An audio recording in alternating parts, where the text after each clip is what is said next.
Speaking up and being clear about your needs and desires and being open to hearing that of the person sitting across from you is the pathway to emotional intimacy and a fulfilling life.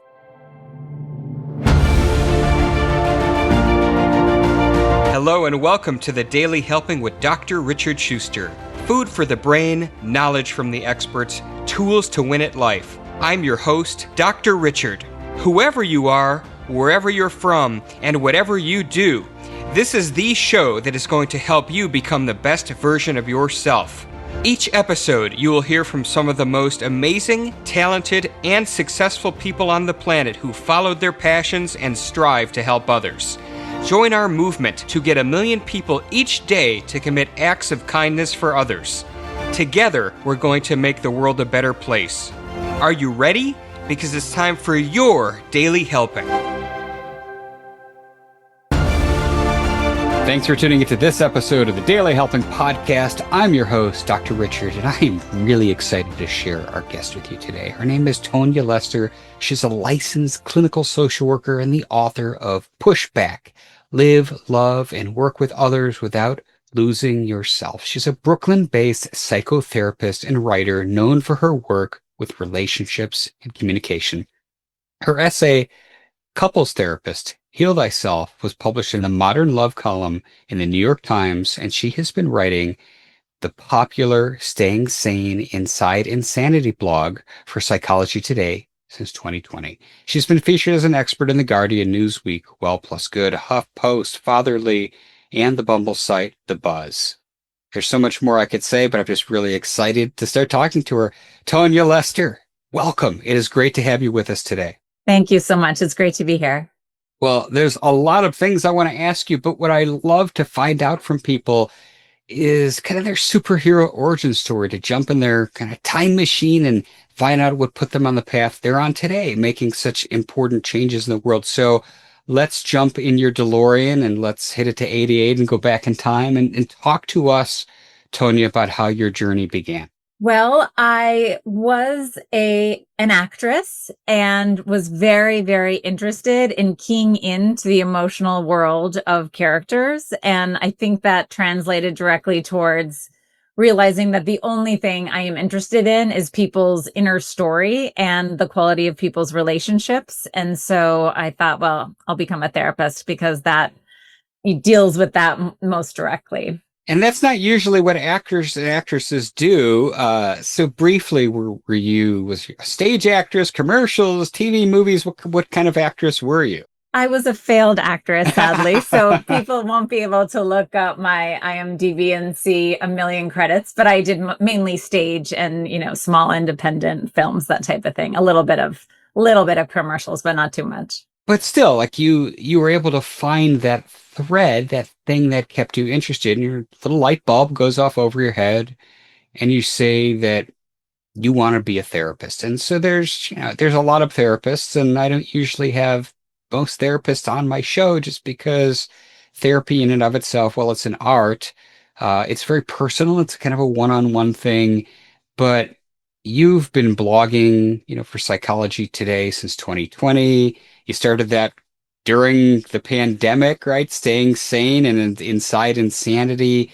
And I'm curious, before we really push into the book, because you've been doing that for half of a decade, and the world doesn't seem any less insane than it did in 2020. I think it's actually a little more insane. So what are kind of the overarching themes and the things that you advise people to do so that they can remain grounded and centered in a world that feels chaotic and unpredictable? That's a great question. I really encourage people to try and center themselves around their relationships and what they can control as opposed to what is out of control. So certainly I don't advocate people sticking their head in the ground and not paying attention to what's happening around them. But I do believe that we feel the most grounded, empowered, and connected when we're able to focus on investing in our relationships and kind of creating a safe bubble around ourselves, our families, our communities, and loved ones. While, of course, I advocate getting out there and helping the people who need to be helped. But when we start being overwhelmed and too hopeless, based on what's going on in the world. I think we have to come back to the connections we have and the sort of daily practices that ground us in our moments, our lives, as opposed to getting too wrapped up into the vortex of the world at large. I love that you're keeping relationships centered in that as an anchoring point for those who, as you mentioned, I love vortex is a great analogy for it because it's so easy with the algorithms of social media that you start watching a couple reels or TikToks and all of a sudden everything that is being shoved in your face is going to freak you out if that's the kind of content you're watching. And so it's nice that we can turn off those electronics and be grounded and be centered and connect with the people who mean the most to us. And so I want now to jump into your book because I'm so excited about this book. Push back, live, love, and work with others without losing yourself. So the first question I want to ask you, because you're obviously very well known in this space, why this book? And Tonya, why now? I was having the experience in my therapy office where I was having couples come in kind of one after another, where the female partner was often unhappy and kind of expressing a need to change, perhaps asking to go to therapy, definitely wanting to talk, wanting to connect more, not happy about this or that. But she was sharing that in kind of a mild, low key way. The husband was sort of putting her off. We're okay. We just need a date night. I don't want to go to therapy. And they were sort of operating that way for a long time, where he maybe had his head in the sand a little bit and she wasn't expressing quite how much she was struggling in the relationship. And then she announced she was going to leave kind of abruptly. Well, it felt abrupt to him. It didn't feel abrupt to her at all. And then he is very upset and really shocked, really blindsided by this. And then they come into my office, and it's clear that his energy to change this now is very, very high, but hers is low, right? Hers was high for a long time, and now it's really dropped down. And in many of these cases, I thought they had come in a little earlier. We could have done really good work and kept them from getting to this point, and that there are some communication skills that could have been leaned into and kind of a more willingness on her part to have some conflict and more willingness on his part to really sit with what she's upset about in a non-defensive way. And that now, and not in all cases, but in some cases, really missed the window where there was a relationship that actually had a lot of potential, a lot of love that was really, really on the rocks. And so in writing Pushback, it's like, how do we put that kind of pressure on the system sooner before someone's ready to walk out the door? How do we encourage these hard conversations, these emotional conversations, these risky conversations before the relationship is at a breaking point? So I think this is a very long standing issue. I don't think that it's new, but I was just seeing it over and over and over in my practice and felt like maybe I had something to offer in terms of strategies to avoid the end, basically. And I love this because this applies not only to our personal relationships, but our work relationships as well. And I recall as you were talking to me about the kind of the too little too late scenario where, the female partner doesn't have the energy anymore, but she used to. It's somebody once told me in the corporate world, if you have to fire an employee and they don't know what's coming, you have failed. That's right. As a manager, right? So I see a lot of parallels there. So let's start diving into the content of the books. If somebody picks this up, talk to us about some of the foundational things that a reader's going to get. What I want people to walk away from reading this book with are knowing what you want. So being very grounded in your values. If we can't ask for what we want, if we're not sure ourselves, and sometimes not really knowing is sort of a defense mechanism to keep us from having to go for what we want and maybe make hard decisions, have hard conversations. And then the skills around sharing what we want in a direct, concise, kind, but clear way. And one thing I find often is people feeling like either I say nothing or I throw a hand grenade into my relationship, right? I think sometimes we can really catastrophize what it's going to be like to share a hard thing. Whereas I really encourage people to say, we can be clear, we can be concise, we can leave no room for doubt without being attacking or mean. So know what you want, be able to ask for it in a clear way, be able to listen non-defensively and have something that I call in the book mutual empathy, right? Can I hold empathy for myself during this hard conversation and my partner during this hard conversation? And then finally, when is it simply in an incompatible situation? And incompatibility can come up in all relationships, as you said, also a work relationship. Sometimes we are incompatible with our work environment. And so then how do we decide whether to stay, whether to leave, and what our next steps are? So you said something interesting to me, Tonya, and mutual empathy was intriguing, but then this listening, this kind of non-judgmental listening, and the research is pretty clear that we, particularly in the West, have shifted in our ability to hear other people's points of view. This first really became prominent in the 2016 election cycle, where people were unfriending people because of their political ideology. This has intensified in steroids since that Yeah. time. And so we as a society are very polarized. And what has started happening is kind of across the board, and this has spilled out of political ideology just to, hey, we think a certain way. And if you don't think the way I think, I don't have room for you in my space. So you're talking about things which intuitively make a lot of sense to me. But I'm wondering, based on kind of some of these shifts we've seen in society, how do we put that into practice, even for ourselves? Because many of us, like our own selves, like we've been gaslit by our social medias into believing certain things, right? Because confirmation bias is real, and we've programmed ourselves sometimes unknowingly to think about certain things. So I want to spend a couple moments there, Tonya, talking about how, based on your experience working with so many people, you move past that.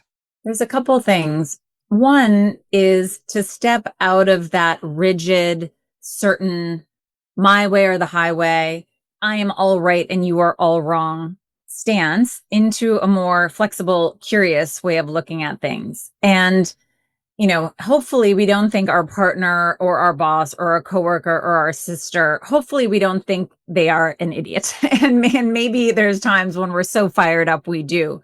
But if we can take a more humble, flexible stance of, there must be something here I'm missing. Can you help me understand? I care about your perspective, not because I think it's important. I agree with you about every little thing, but it's that I want to know you and I want to see if we can make some kind of connection and some kind of common ground. So what that requires is slowing down a conversation, allowing the first wave of anger or defensiveness or disdain pass us. Don't speak from a part of disdain and wait until you can get into a place of genuine curiosity. Tell me what I'm missing. Help me understand. I trust that you're a thoughtful, good person. And so there must be something I'm missing about this. So can we keep talking about this? Can we have the conversation continue? Which really means emotional maturity is to say, I need to get a drink of water or take a couple minutes. Let's come back to this. Take a deep breath. Don't rush. Don't dive into these hard conversations. Don't have that thing of speaking without any control where it's coming out of your mouth before you have a chance to say it in a direct, a kind, still direct, but kind way. So I really, really, a lot of it is saying this relationship is more important to me than this moment. And can I come into a place of curiosity and empathy? And then I'm about 1,000 times more likely to get curiosity and empathy from them if I'm able to do that. I do want to talk more about mutual empathy, but you just said something that kind of ties into this line in the sand part, right? This identified incompatibility to where it's just not going to work. So, given what we've been talking about, for most people, and I know that everybody's got a different line, of course, right? But so, how do we judge whether or not it's salvageable, whether it's a professional or a personal relationship? I like to differentiate between grappling issues and deal breakers. A grappling issue is something that might be upsetting, but we can deal with it. And it's worth it to us to stay in the workplace, the relationship, even if we have to kind of always manage this. So, easy example is you have small children at home, you have a job that doesn't tick every box in terms of fulfillment, but it offers you tons of flexibility, which matters a lot at the time of your life with parenting or whatnot. With, my personal grappling issues, my husband and I wanted to live in two different places, and we grappled for like 20 years, but neither of us were going to leave the relationship, even though this was a big problem that we both cared a lot about. Deal breakers are, if this doesn't change, I can't be happy in the relationship. And for most people, dishonesty, abusive language in the workplace, it might be constant disrespect or a simple, it could be very good people, but there's no room for growth. So it's what is rooted in your values of, if this doesn't change ever, can I be content in this situation? And I think that can be very hard to answer. And often it's not a quick answer, but that's what we should be thinking of. If it never changes, is that okay with me? So now taking a step back, you talked about having empathy for yourself and having empathy for the other person. If you're in a deal breaker situation and it's looking like there's no way out, how do what's your strategy for still holding that empathy both for yourself and for the other individual? I almost think that's when it's easier to hold empathy, when you're actually at the end. I think it can be harder to hold empathy when you're actually trying to find a solution that will overcome a fundamental incompatibility. And so then, of course, you would say, I'm devastated. I wish this was different too. But I think we need to, in a relationship, find other partners who meet this need, or in a workplace, release each other to the next big best thing. I don't feel like we're doing people any favors by staying in a situation we're not happy with. I think actually our ambivalence will start to kind of torture the other person. I think it's awful to have someone who isn't all in with you if you're all in with them. You don't get your best work from an employee who has kind of one foot on a brake and one foot on the gas when you're really trying to move forward.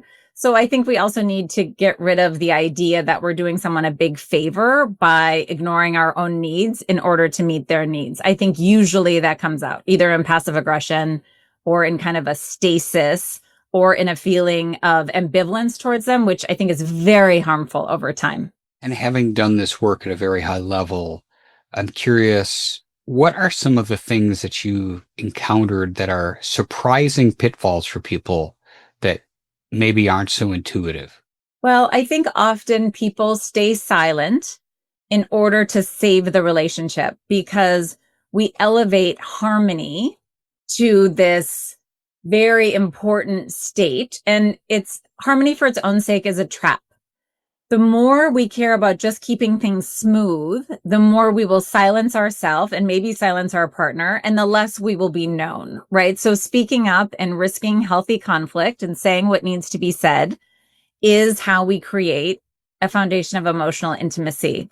So I think a real trap is avoiding hard conversations. I think everybody dreads hard conversations. That doesn't make you unique, to have a really hard time speaking up. But there's ways we can enter into those conversations that hopefully create safety for both parties.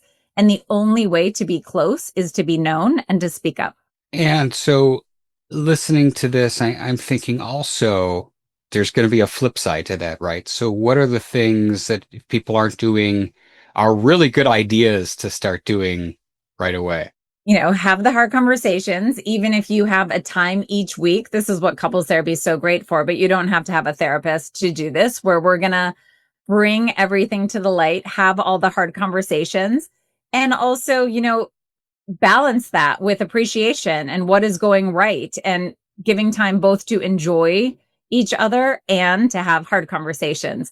I do think in a job situation or in a relationship, we also want to be aware if we're over fixating on the negative and not kind of highlighting, not balancing that negative and positive space. But really, my work is about bringing openness and vulnerability to relationships. So that is 100% what I think is the most important thing. And I want to get a little clarity too. And I love this conversation, Tonya. The book title is intriguing: Push Back, live, love, work with others without losing yourself. So that could mean a lot of different things. What does losing yourself mean to you within the context of this book? Staying silent and suppressing your own needs and desires so much and so long that you wake up and barely know who you are and feel that you aren't known by the people around you, that you're not seen, and that you're kind of a reflection and projection of other people's needs and desires. And I think a key way that we know this has happened to us is we feel very, very lonely, right? It's very lonely and alienating to feel like nobody kind of sees the real us, or nobody in a workspace. It would be more nobody understands the value we bring or really knows what we can do and is interested in kind of developing us. So it's that loneliness that I think is something that we can flag for ourselves, that we've really lost ourselves. And a lot of literature suggests that when we feel that way, we need to start helping ourselves so that we can help the relationship. And I know you said, have the hard conversations, speak up, don't be silent. But if somebody's listening to this, Tonya, and there's like, my God, that's me. I'm lonely. I'm not fulfilled in my job. I've been in a relationship for 15 years and it's going nowhere and I don't feel fulfilled. What are some of the things you can do internally to start, chipping away at those feelings of loneliness? I'm a huge advocate of writing things down. I think the act of getting things down on paper, it helps us think. It helps us kind of really understand where we're at. I think that there's exercises. I have many exercises and journal prompts in the book. So, but I think to say, what's the next step I could make? If I identify my values and I do 0 to 10, at what extent am I living these values? For the ones that are very low, what is the next indicated step? What is a small step I could take to move myself in the direction of having that value more alive in my life? And then also, hopefully, you don't feel lonely in every part of your relationship or all your relationships, or hopefully, if work is terrible, there's some things in your personal life that are going well. And so then it's also lean on those situations. Lean on, if you feel a ton of mastery at your job, it's great to get confidence and feelings of esteem and connection while you're working on the parts of your life that aren't going so well.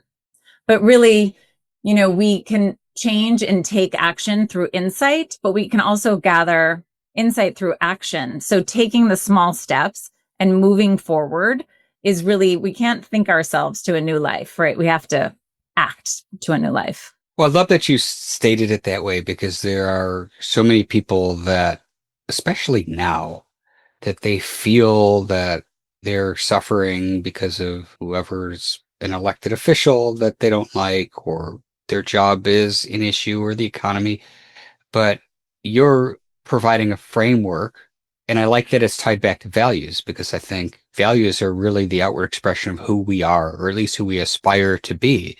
And so you're giving people a framework to chip away at those things because, once this little not crystal ball, but this little light bulb goes off over our head and we recognize that there are things we just can't change, right? Right. You can't change the weather any more than I can change the stock market, right? But when we identify what we can change and what's in our sphere of influence, it really makes things easier for us to be able to say, oh, okay, well, I don't have to feel so alone.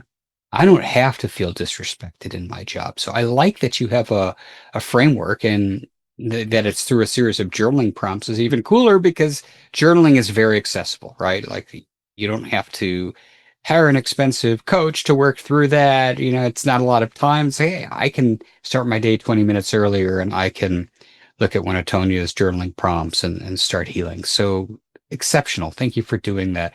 Tonya, I've loved our conversation. I think this book is exciting, and I know that people are going to really value or get a lot of value from it. But I want to ask you this one question. It's a question I ask everybody, every episode. What is your biggest helping? That one most important piece of information you'd like somebody to walk away with after hearing our chat today? Speaking up and being clear about your needs and desires and being open to hearing that of the person sitting across from you is the pathway to emotional intimacy and a fulfilling life. Well said. I love that. The book is called Push Back, Live, Love, and Work with Others Without Losing Yourself. That book is available everywhere, and we will have a link to it in the show notes.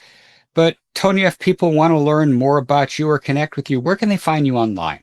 People can reach me at tonyalester.com. I'm also on Instagram, Tonya Lester Psychotherapy. And finally, I have my blog over at Psychology Today, A Staying Sane Inside Insanity. Perfect. And for those of you at the gym, we got you covered. Everything Tonya Lester will be linked in the show notes at drrichardschuster.com.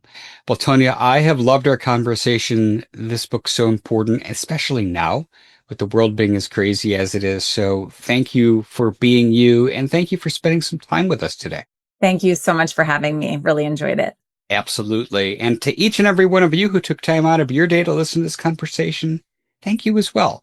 If you learned something, if you're inspired, if you're going to go pick up this book and start journaling and finding your own way to live, love, and work without losing yourself, go give us a follow and a 5-star review on your podcast app of choice, because this is what helps other people find the show. But most importantly, go out there today and do something nice for somebody else, even if you don't know who they are, and post it in your feeds using the hashtag MyDailyHelping, because the happiest people are those that help others.